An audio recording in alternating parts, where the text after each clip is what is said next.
What seems to be happening is that if male enrollment falls below a certain percentage, and it looks like it's something like 40%, then the females start not going too. That's not surprising. How many people meet their prospective mates in university or college? Pretty much everyone who goes that route. So it's not surprising that that would happen with young people. And the fact that male enrollment is declining it's a shocking indictment of the education system in general. And the failure of boys all the way through the education system is the same thing, the increasing failure of boys. I thought that part of it might be that girls will play boys' games, but boys won't play girls' games. So there's a bit of that going on with boys themselves, I think. If a girl plays boys' games, she's admired by the girls and the boys. But if a boy plays girl games, he's not necessarily admired by the girls or the boys. I don't mean that boys shouldn't play with girls or something stupid like that. That isn't what I mean. I'm trying to figure out this enrollment issue and what's going on. When obviously girls, for whatever reason, are being encouraged to value their education in a way that boys aren't. And that's partly marketing and messaging as well, because girls are taught fairly consistently now that they should be their best self and the world needs more female power and so on and so forth. And that's probably true. But the underlying message there is instead of boy power and man power. Not along with, but instead of. Because if women ran the world, there'd be no wars. You really think that? It's like, how dim can you possibly be to believe that? Women are more picky in their mate choices than men, especially sexually. That's the case in every culture. And it's not surprising because women have more at stake sexually than men do per episode, because men don't get pregnant, obviously. And so that female pickiness that's the case. That's definitely true. Whether it's worse now or not, I doubt if it is. I would say to young men who are irritated at women is, if you're irritated at women, as a class of creature, there's something wrong with you, because they're right. You're wrong. They're right to not pick you. If they're not picking you, it's because they're right. I know that's a terrible thing to say, and I know perfectly well. It wasn't like I was particularly successful with girls when I was young. So I know what that rejection is like. I know what that fear is like. I don't know it as well as some men know it, because I wasn't rejected outright. What you have to understand is that, what do you expect from women? If you got pregnant because you had sex, you'd be pretty damn choosy too. Clue in a bit, and then don't they find you attractive? Maybe you're not. Have you paid attention to how you dress? Do you have a plan? Are you as educated as you could be? Are you a liar? Are you a rabid pornography user? Because maybe that's undermining your motivation to seek out a woman and grow yourself up. If you're rejected constantly and you're out there really trying, because that's another thing to ask yourself, is how many women have you actually asked out? And are you so sure that you're not picking women who will certainly reject you because you're trying to bat out of your league? Because I'm speaking about this as a clinician too, because I had plenty of men in my practice who were radically unsuccessful with women. I had one man in particular. He was so afraid of women, he couldn't use the phone. He was too afraid of everyone to use the phone.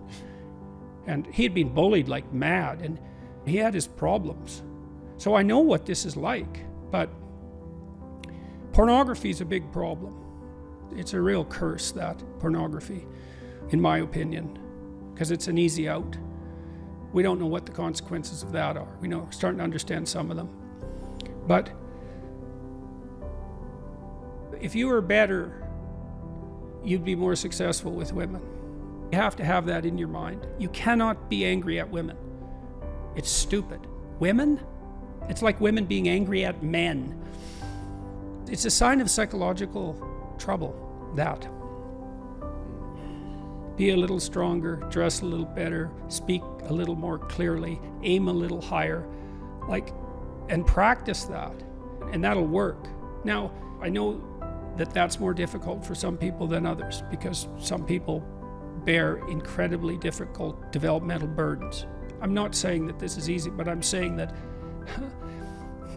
it's a useful reaction. What else are you going to do? Complain about women?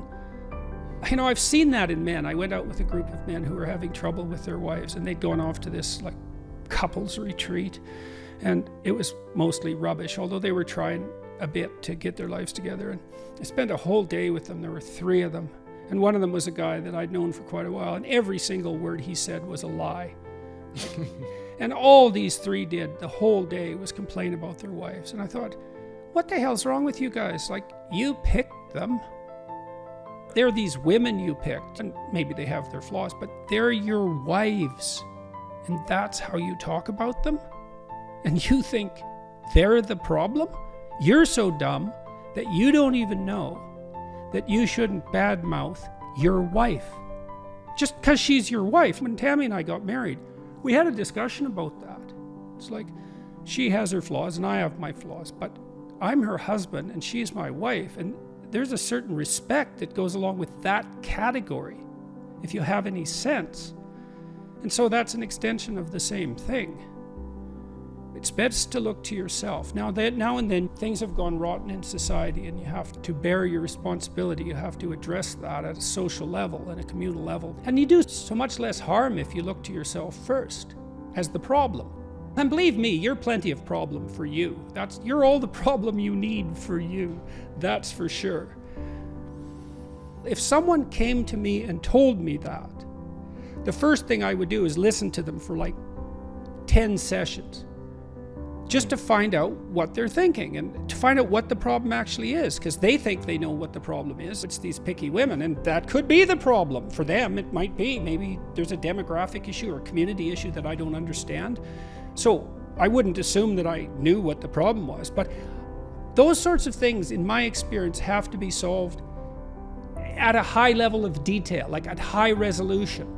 So let's say you are having trouble finding a mate, and you think, well, I'm reasonably symmetrical, I'm in decent physical condition, I'm young, I have a decent salary, but still, that's a deep dive issue. I don't know what's wrong. We'd have to talk about that. And I do mostly listen. It's like, you seem okay, so why don't you have a partner? That's deep mystery. It's nothing trivial. There's no simple solution to that. I don't really do sociology in some sense, except insofar as I understand the role of the individual in relationship to society.